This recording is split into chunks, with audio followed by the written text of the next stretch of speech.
आइए आज का प्रसंग है भगवान श्री कृष्ण की कथा, जो हर किसी के मन में बस जाते हैं।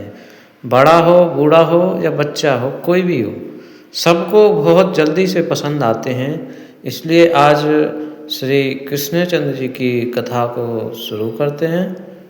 भाग 1, जन्म लीला। जय श्री कृष्ण भक्तों, आज हम सुनेंगे भगवान श्री कृष्ण की बाल लीलाएं, वो लीलाएं जिन्होंने संसार को प्रेम, भक्ति और आनंद से भर दिया। जब अत्याचार बढ़ा, जब अधर्म फैल गया, तब वासुदेव के घर स्वयं भगवान ने अवतार लिया। जय जय जय देवकी नंदन, जय यदुवन नंदन गोविंद। जग में पावन नाम तुम्हारो, हर ले दुख भव सिंधु छिंद। हे देवकी नंदन, हे यदु नंदन गोविंद, आपका नाम जग में पावन है। जो आपका स्मरण करता है उसका सारा दुख मिट जाता है। कंस के कारागार में जब वासुदेव जी ने नन्हे बालक को देखा तो स्वयं उन्होंने अनुभव किया कि यह कोई साधारण शिशु नहीं, स्वयं नारायण है। भाग 2, नंदगांव और बाल लीलाएं। जब श्री कृष्ण का आगमन नंदगांव में हुआ तो सारा ब्रज आनंदित हो उठा। माँ यशोदा के आंगन में जब कान्हा ने पहली बार मुस्कुराया तो मानो स्वयं सृष्टि हंसी हो। नंद के आनंद भयो जय कन्हैया लाल की, हाथी घोड़ा पालकी जय कन्हैया लाल की। नंद बाबा के घर आनंद छा गया है। सारे ब्रजवासी जय जयकार कर रहे हैं। कभी मिट्टी खा लेते हैं, कभी गोपियों के माखन चुराते हैं, कभी माँ के पीछे भागते हैं। और जब यशोदा जी ने डांटा तब उन्होंने पूरा ब्रह्मांड मुंह में दिखा दिया। चौपाई। माखन चुरावे नंदलाल, गोकुल में मच गई धूम।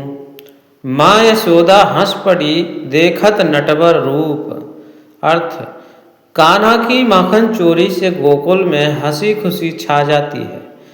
माँ यशोदा जब उन्हें डांटती हैं तब भी मुस्कुरा देती। भाग 3, कालिया नाग लीला। एक दिन जब बालक कृष्ण यमुना किनारे खेल रहे थे तो यमुना का जल विषैला था, क्योंकि उसमें कालिया नाग रहता था।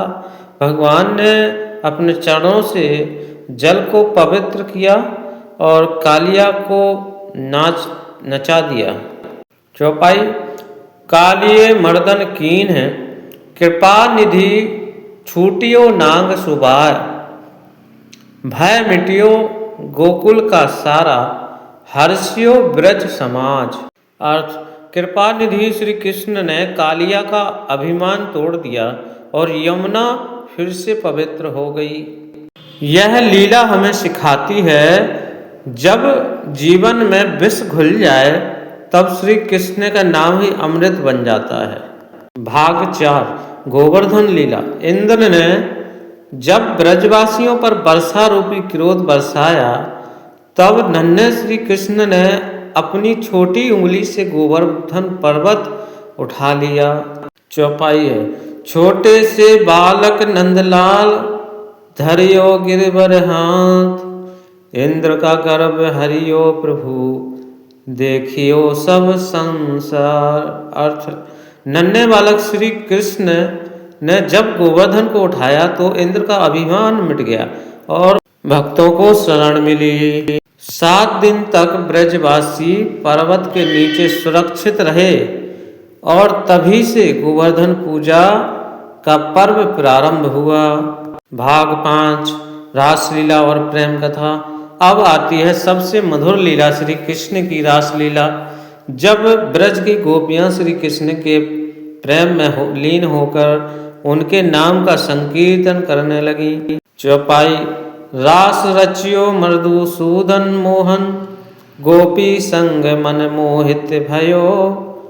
प्रेम सुधा बरसी गगन से ब्रजमंडल सुखमय भयो।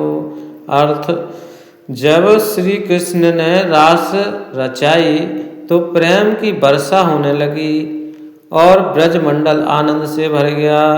यह प्रेम कोई सांसारिक नहीं, यह दिव्य प्रेम है जहाँ आत्मा परमात्मा में लीन होती है। राधा और कृष्ण एक ही हैं, प्रेम का स्वरूप। अंतिम चौपाई। राधे कृष्ण प्रेम रस मूरत, जीवन का आधार। जो सुमरे प्रभु नाम को तिनका हो उद्धार। अर्थ, राधा कृष्ण प्रेम का स्वरूप है, जो भी उनका नाम लेता है उसका उद्धार हो जाता है। समापन। जय श्री राधे, जय श्री कृष्ण। भक्तों, यह कथा हमें सिखाती है कि प्रेम ही परम भक्ति है। जहाँ श्री कृष्ण है वहाँ आनंद है, संगीत है और मोक्ष का मार्ग है। प्रिय भक्त प्रेमियों से निवेदन करूँगा, इस चैनल को कृपया करके सब्सक्राइब और लाइक करें।